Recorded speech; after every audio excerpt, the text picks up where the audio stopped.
In the early years of the U.S. military's involvement in Vietnam, before American troops were fully committed to the fight against the falling dominoes of communism in Southeast Asia, the Army's top brass were haunted by what had happened to the last great colonial power there. Long before they were overwhelmed and forced to surrender at Dien Bien Phu, the French Army had been outmaneuvered and outfought by General Vo Nguyen Giap's Viet Minh. Hiding in the jungles and staying on the move, the Viet Minh harassed and decimated the larger, slower, less mobile French forces. They had an almost supernatural ability to appear out of nowhere, strike quickly and hard, and disappear into the countryside again. The American war planners knew that, like the French, they would find their superior technology and strength reduced, if not canceled out altogether, by the thick jungle, with only a few narrow, twisting roads. The unlikely answer came from the Army's experience in Korea. There, the helicopter had proven a quick and reliable way to transport wounded out of combat areas. Its speed and maneuverability suggested a new kind of use for a new kind of war. In 1962, the Army began training its 11th Air Assault Test Division at Fort Benning, Georgia, the same proving ground where it had developed its airborne infantry capability for World War II.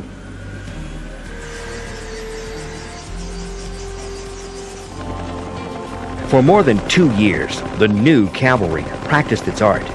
The quick insertion of assault forces, weapons, and equipment at predetermined landing zones, or LZs, coordinated with artillery and tactical air support in precisely timed movements. In the summer of 1965, the U.S. Army 1st Cavalry Air Mobile was deployed to Vietnam. Their first base camp was at An Ky in Central Highlands, in the 2 Corps command zone. They would not have long to wait for the first test of the Air Mobile Doctrine. In October 1965, a regiment of the People's Army of North Vietnam, operating in the jungle-covered mountains of Pleiku Province near Vietnam's border with Cambodia, attacked the U.S. Special Forces camp at Plei My, not far from An Ky. Seemingly out of nowhere, in a surprise action reminiscent of the NVA's successful campaign against the French, the enemy emerged from the jungle en masse and laid siege to Plei My. When a nearby unit of South Vietnamese regulars moved in to help the Americans, the NVA ambushed them. It was time for the U.S. cavalry to ride to the rescue. It was time for Air Mobile. The air cav swept into the area where the South Vietnamese units were under attack, using large CH-46 and 47 helicopters to deploy 105mm howitzers to landing zones within range of the communist positions. From there, the howitzers pounded the communist forces, allowing the South Vietnamese to escape and continue on to Plei My.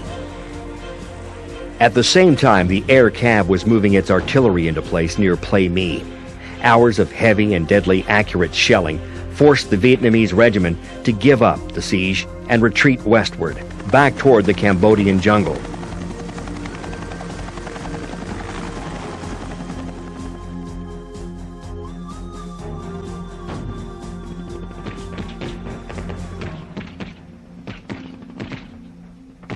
We was fired at zero point blank, right? And I fired, I never forget this, I fired 143 rounds direct fire. We would shoot them as close as we could. I know when the infantry made their sweep to go out and see how many North Vietnamese had been killed, first shell we fired, we assumed it was the first one. It's hard to tell, but the first one we fired had killed 19 North Vietnamese in a trench. And they had something like 40-some RPGs, the rockets. Can you imagine if we hadn't got them on? And we assumed it was on the first round because they had not one rocket had been fired from that group. So we assumed the first shell we fired got them. And we felt that that was something that probably saved a lot of lives. I honestly can say that, and everybody in my old unit, they can say it too. I had the best gun crew in Vietnam. Actually, I had the best gun crew in the Army. The U.S. command immediately ordered Major General Harry W.O. Kennard, commander of the 1st Cavalry Division Air Mobile, to pursue and destroy the enemy. The Army had intelligence reports that at least one full regiment of Communist troops, and possibly 2, was deployed in the Central Highlands and preparing a major offensive there. Kennard sent the 1st Brigade, 7th Cavalry, into the wilderness west of Plei Mi in pursuit of the retreating North Vietnamese. Unable to see their enemy through the thick canopy of the rainforest, the 1st of the 7th moved west toward the Ai Drang River Valley and the forbidding Chu Pong Massif. As they went, they employed a technique called reconnaissance by fire. Cruising above the treetops, out of the range of small arms fire, helicopter gunships fired into the dense growth, flushing and then reducing enemy units more or less at random as they waited for the chance to deliver the killing blow.